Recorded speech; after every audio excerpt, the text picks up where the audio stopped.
coordinado por el Espíritu Santo, que vincula a cada uno, poniéndole su lugar, aquel que produce el resultado perfecto y que por tanto permite que cada uno despliegue sus potencialidades. Encontramos así una base sólida, tradicional, que después es recogida por los autores medievales y muy especialmente por Santo Tomás. Santo Tomás está en la Edad Media justamente en una situación de puente entre la época moderna y la Iglesia de los primeros tiempos, representada por estos escritos de Dionisio. En Santo Tomás encontramos, por un lado, la recepción plena de esta concepción tradicional. Santo Tomás se refiere específicamente, citándolo muchas veces, a Dionisio cuando trata de la vida religiosa. La vida religiosa para Santo Tomás es todavía concebida principalmente como vida monacal,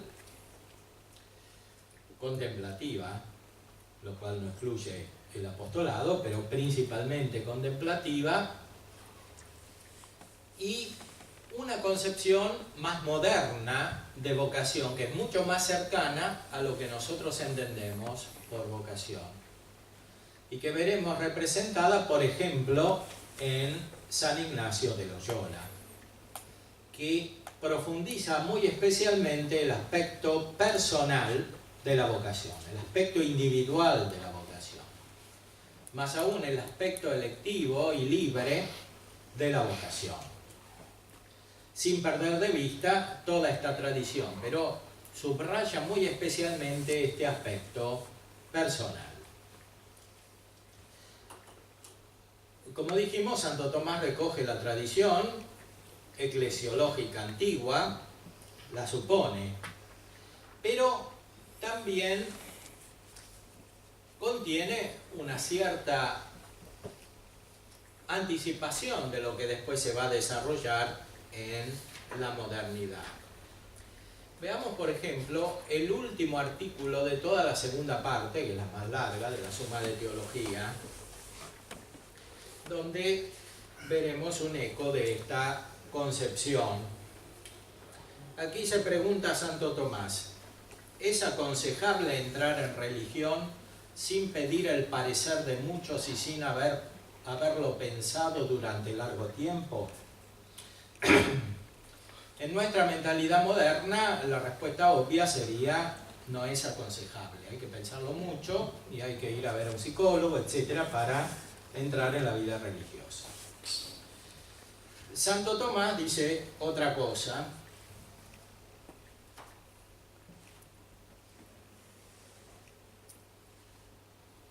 Primero presenta las objeciones por las que parece que no es aconsejable entrar en religión sin consultarlo con muchos y después de haberlo pensado mucho. En cambio, está el hecho narrado en Mateo 4, de que Pedro y Andrés, al momento, dejando las redes, lo siguieron. A propósito de ello, dice San Juan Crisóstomo, en el Evangelio, en el comentario al Evangelio de Mateo: Cristo nos pide esa obediencia y que no nos demoremos ni un instante.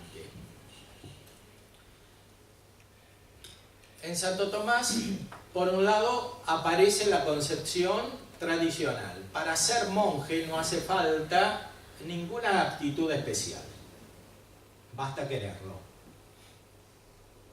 lo cual está muy lejano de nuestra mentalidad moderna. Basta que alguien quiera ser religioso, lo puede ser. Religioso, no sacerdote, se requieren otro tipo de cualidades. Religioso. En la tradición antigua, esto siempre fue así.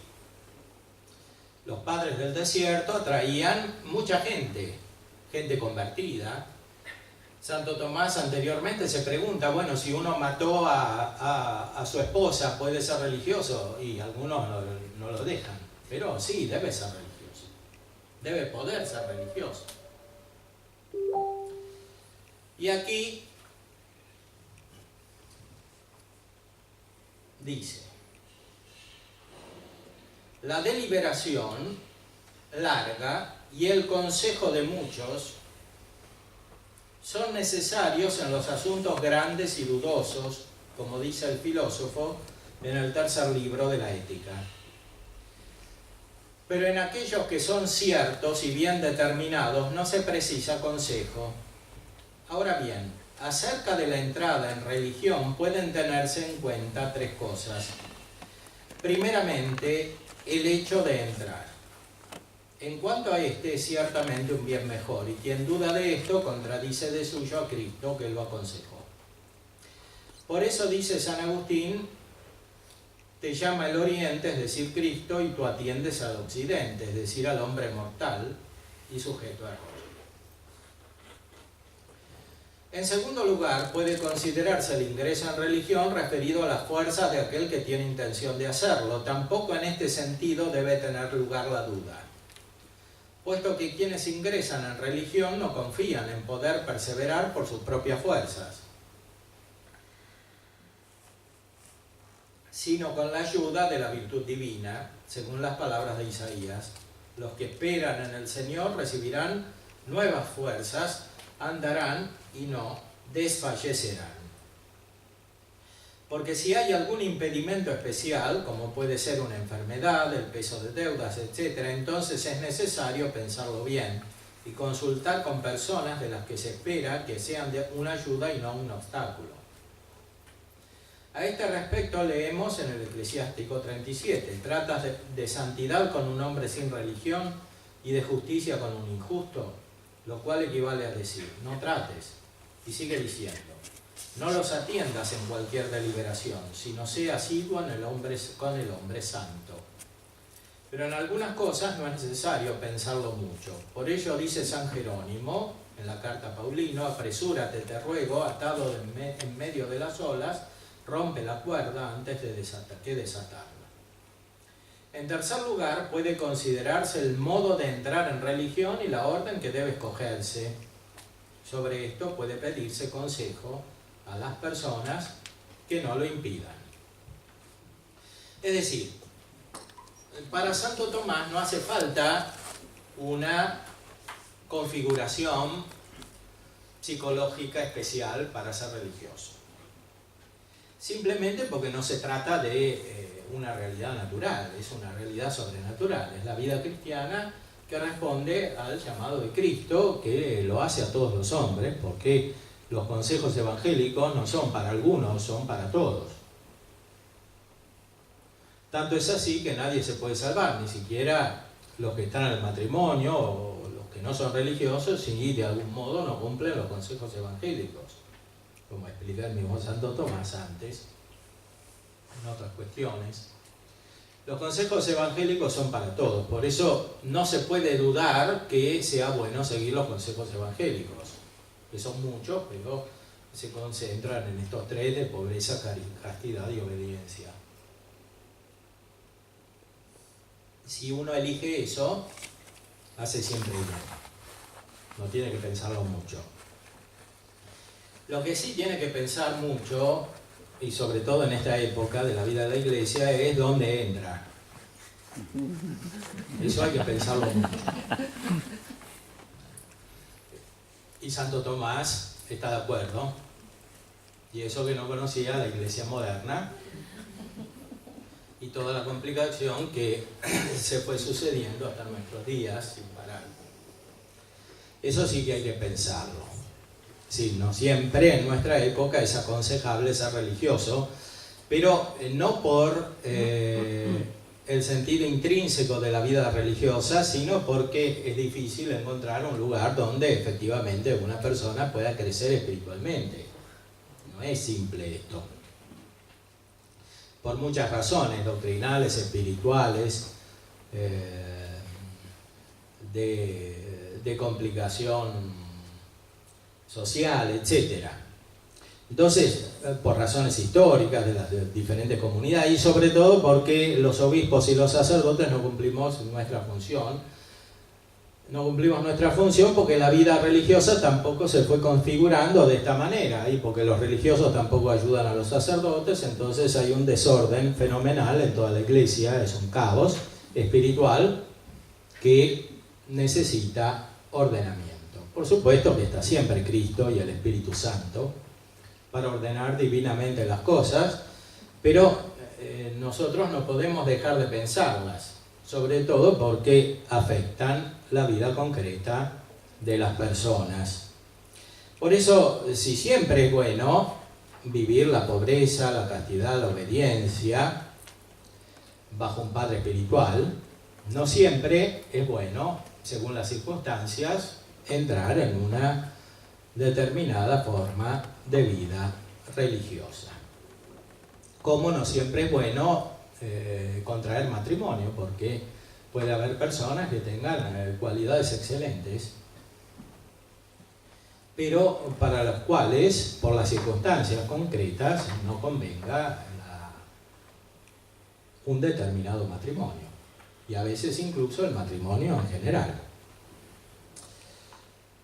No se refiere a la santidad del sacramento, el impedimento, sino a la imperfección de las situaciones humanas. Lo mismo se da en la vida religiosa, en la vida monástica e incluso en la llamada a la vida sacerdotal, que requiere condiciones mucho más estrictas, más profundas, justamente por esta conexión con la santificación del pueblo que es propia del sacerdote. Pasamos ahora rápidamente a algunos textos que manifiestan la concepción más moderna, en sentido amplio, de la vocación. En primer lugar, San Ignacio de Loyola, que es uno de los autores que más ha influido hasta nuestros días en la consideración de la vocación. San Ignacio tiene los ejercicios espirituales y aquí en la segunda semana pone un preámbulo para hacer elección. Fíjense cómo aquí el acento está puesto en la elección, o sea, en los actos humanos principalmente, suponiendo la llamada divina de la cual habla efectivamente. Santo Tomás dice, la llamada divina está siempre, entonces uno si quiere ser religioso que lo haga, no sea, que se apure, no tiene nada que pensar porque es algo seguro. San Ignacio pone una deliberación porque en la modernidad aparece cada vez más el conflicto de la subjetividad, que está dado no solo por las imperfecciones individuales, sino por la complejidad de la cultura moderna. La cultura moderna es muy elaborada y también muy complicada desde muchos puntos de vista, desde el político hasta el psíquico individual. Dice San Ignacio, en toda buena elección, en cuanto es de nuestra parte, el ojo de nuestra intención debe ser simple, solamente mirando para lo que soy criado, es a saber, para alabanza de Dios nuestro Señor y salvación de mi ánima. Y así cualquier cosa que yo eligiere debe ser a que me ayude para el fin para que soy criado, no ordenando ni trayendo el fin al medio, mas el medio al fin. Así como acaece que muchos eligen primero casarse, lo cual es medio, y secundario servir a Dios nuestro Señor en el casamiento, el cual servir a Dios es fin. Asimismo hay otros que primero quieren haber beneficios y después servir a Dios en ellos. De manera que estos no van derechos a Dios, mas quieren que Dios venga derecho a sus afecciones desordenadas, y por consiguiente hacen del fin medio y del medio fin. De suerte que lo que habían de tomar primero toman postrero. Porque primero hemos de poner por objeto querer servir a Dios, que es el fin, y secundario tomar beneficio o casarme si más me conviene, que es el medio para el fin. Y así ninguna cosa me debe mover a tomar los tales medios o a privarme de ellos, sino solo el servicio y alabanza de Dios nuestro Señor y salud eterna de mi ánima. Está claro que la concepción de San Ignacio está más centrada en la elección individual, sin dejar de considerar el conjunto de la Iglesia, como estaba en la tradición anterior, pero se fija más directamente en la salvación de mi ánima. ¿Qué me conviene para salvar mi ánima? ¿Y qué dará más gloria a Dios? Claro, lo que dará más gloria a Dios depende de lo que Dios hace en su iglesia. Lo importante para él es que uno tenga claro el fin y que no ponga el medio como fin y el fin como medio. Como hacen muchos, dice, primero eligen casarse y después que eligieron casarse tratan de servir a Dios en el matrimonio. Esto no funciona. Primero hay que querer servir a Dios y después ver si uno se tiene que casar y cómo y con quién, etc. Este es el orden adecuado. Y lo mismo en todas las otras elecciones fundamentales. ¿Por qué es así? Porque, como dice él también, el matrimonio, así como las otras elecciones radicales, son fruto de una vocación divina o deberían serlo. A veces no lo son, porque existe esta rebeldía de la cual hemos hablado antes o por otros motivos. Y entonces, ¿qué pasa? Según San Ignacio, incluso en estos casos es posible cumplir la vocación divina, aunque será otra vocación que no es la originaria, que en cierta manera permanece, sino que es reemplazada por otra, por la misericordia de Dios, que permite que esta persona cumpla efectivamente lo que Dios quiere y se ponga en su lugar.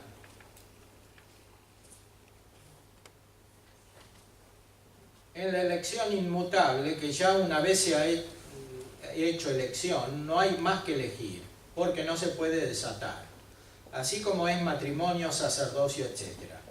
Solo es de mirar que si no se ha hecho elección debida y ordenadamente, sin afecciones desordenadas, arrepintiéndose, procure hacer buena vida en su elección. La cual elección no parece que sea vocación divina. Esto es muy fuerte, que es lo que dice. O sea, uno no siguió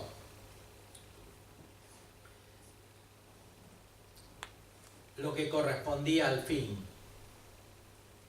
porque no miró el fin, eligió porque quería él lo que quería.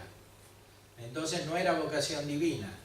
La vocación divina corresponde al camino hacia el fin, de llamada de Dios. Sin embargo, este también se puede salvar, pero no parece que sea vocación divina, dice San Ignacio. Podríamos decir es una segunda vocación que reemplaza la primera. No parece que sea vocación divina por ser elección desordenada y oblicua, como muchos en esto yerran, haciendo de oblicua o de nula elección vocación divina. O sea, parece que para San Ignacio hay muchos que se equivocan en la vocación, porque convierten su elección en vocación divina, cuando no lo es, porque no miraron el fin, eligieron mal. Porque toda vocación divina es siempre pura y limpia, sin micción de carne ni de otra afección desordenada. O sea, la vocación divina corresponde a una llamada interior. Aquí aparece un elemento que es el que más se desarrolla en la modernidad teológica, este aspecto interior, personal, la inspiración propia que cada uno recibe, la atracción de la gracia divina para cumplir su vocación. Es decir, la vocación se manifiesta en esta atracción. Por supuesto, aquí está el peligro de ir al extremo opuesto. Es decir, hacer de los fenómenos interiores el único criterio de la vocación. Con lo cual es fácilmente posible caer en el subjetivismo y en las ilusiones. Por eso es tan necesario retornar al principio, es decir, no perder de vista esa gran teología de los padres de la Iglesia, como la manifestaba Dionisio, acerca del lugar espiritual que cada uno tiene en el conjunto. No se trata simplemente de una inspiración subjetiva, de un deseo personal, que cada uno elige según lo que siente. Es algo mucho más profundo. La elección divina es objetiva. La elección de la vocación divina es objetiva, es encontrar el lugar. No es simplemente considerarse a sí mismo, es encontrar su lugar, que es un lugar espiritual, en un conjunto, que es el cuerpo de Cristo, formado por vocación divina, que es la vocación de Cristo, que surge del seno del Padre en la vida de la Trinidad. Si alguno ha hecho elección debida y ordenadamente de cosas que están debajo de elección mutable, y no llegando a carne ni mundo, no hay para que de nuevo haga elección, mas en aquella perfeccionarse cuanto pudiere. Estas otras son otro tipo de elecciones, no las fundamentales. En esto no hay que poner tanta insistencia, tantas energías, porque basta un criterio razonable a la luz de la fe para que se obre bien sin andar cambiando. Esa mutabilidad finalmente daña la elección profunda, inmutable.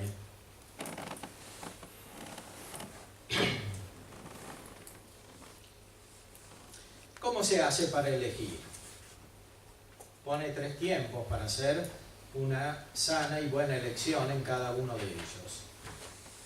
El primer tiempo es cuando Dios nuestro Señor así mueve y atrae la voluntad que sin dubitar ni poder dubitar la tal ánima devota sigue lo que le es mostrado, así como San Pablo y San Mateo lo hicieron en seguir a Cristo nuestro Señor. Es decir, hay como una seguridad espiritual de que este es el camino sin necesidad de deliberar. Y sin necesidad de analizar cómo se siente uno cuando lo afectan las circunstancias o los demonios o los ángeles. Como en cambio corresponde al segundo tiempo. El segundo, cuando se toma una claridad y conocimiento por experiencia de consolaciones y desolaciones y por experiencia de discreción de varios espíritus. Este es un segundo método.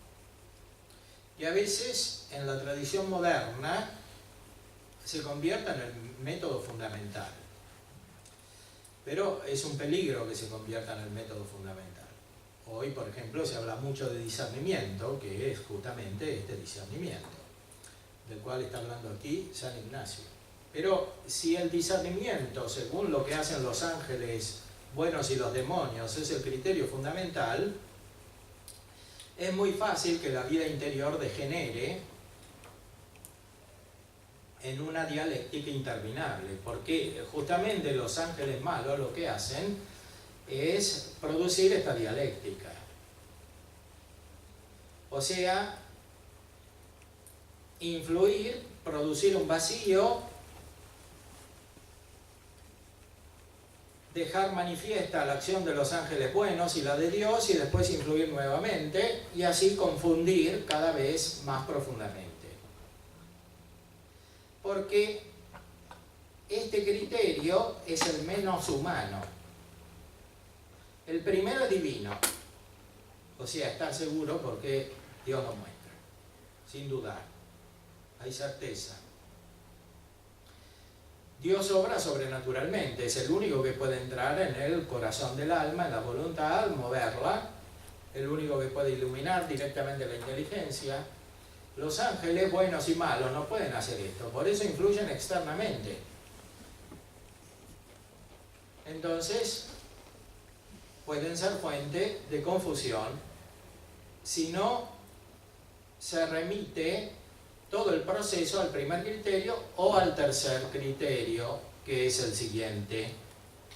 El tercer tiempo es tranquilo, considerando primero para qué es nacido el hombre, es a saber, para alabar a Dios nuestro Señor y salvar su ánima.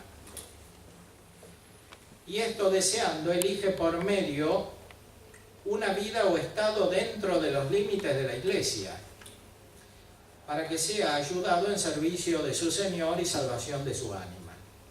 Dije tiempo tranquilo cuando el ánima no es agitada de varios espíritus y usa de sus potencias naturales libera y tranquilamente. Si en el primero o segundo tiempo no se hace elección, sí que se acerca este tercer tiempo dos modos para hacerlo. Pues desarrolla este tercer método que es racional, pero no racional racionalista, sino sobrenatural. Es decir, considerando el influjo de la gracia sobre la razón humana que obra según su capacidad natural. O sea, el sujeto que se conoce a sí mismo. El segundo criterio, finalmente, debe referirse al primero y al tercero. Porque los ángeles, buenos y malos, no pueden decidir por nosotros. Y menos los psicólogos.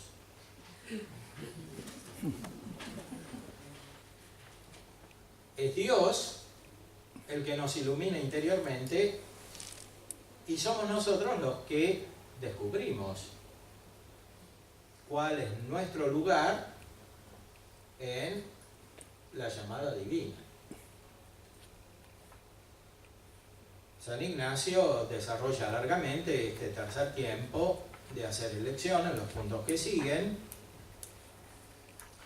diferentes maneras de meditación, de análisis que pone para concluir qué es lo que conviene. Al principio del siglo XX hubo una comisión de cardenales organizada por el Papa para ver qué criterio había que seguir en las vocaciones sacerdotales, y algunos, siguiendo una tradición más moderna, a veces influida por el jansenismo, etc., insistían mucho en que tiene que haber una llamada interior muy clara, muy precisa desde el punto de vista psicológico. Y esta comisión, siguiendo un criterio más tradicional, es decir, más cercano a lo que leíamos en Santo Tomás o en Dionisio, o en toda la tradición de la Iglesia, más bien se inclinaba por decir que eso no hace falta. Lo que hace falta es la determinación de la voluntad que sigue la inteligencia. O sea que una persona que tiene fe y que tiene gracia lo quiera de verdad, considerando maduramente el significado de su elección. Porque finalmente el nivel psicológico, en el sentido de la observación empírica, aún considerando los aspectos racionales y voluntarios, no puede llegar a este nivel que es el propio de la llamada divina a la vida de la gracia. Bueno. Muy bien. Estos son criterios fundamentales para iluminar el tema de la vocación. Hay otros autores que se podrían considerar, como San Francisco de Sales, que cita a Santo Tomás y que en el Tratado del Amor de Dios desarrolla además el aspecto de la inspiración interior con gran profundidad y con gran equilibrio. También hay textos del Magisterio, por ejemplo, del Papa Pío XII, un gran documento que se llama Menti Nostre, que se refiere a la vocación sacerdotal. Y por último, los grandes documentos del Concilio Vaticano II, Presbyterorum Ordinis, sobre la vida de los presbíteros, Optatam Totius, sobre la formación sacerdotal, y también Perfecte Caritatis, sobre la vida religiosa, además de todos los otros textos, por ejemplo, Lumen Gentium, Gaudium et Spes, sobre el matrimonio y sobre el conjunto de las vocaciones en la vida cristiana, que todos estamos llamados a profundizar. Los que deseen hacer preguntas,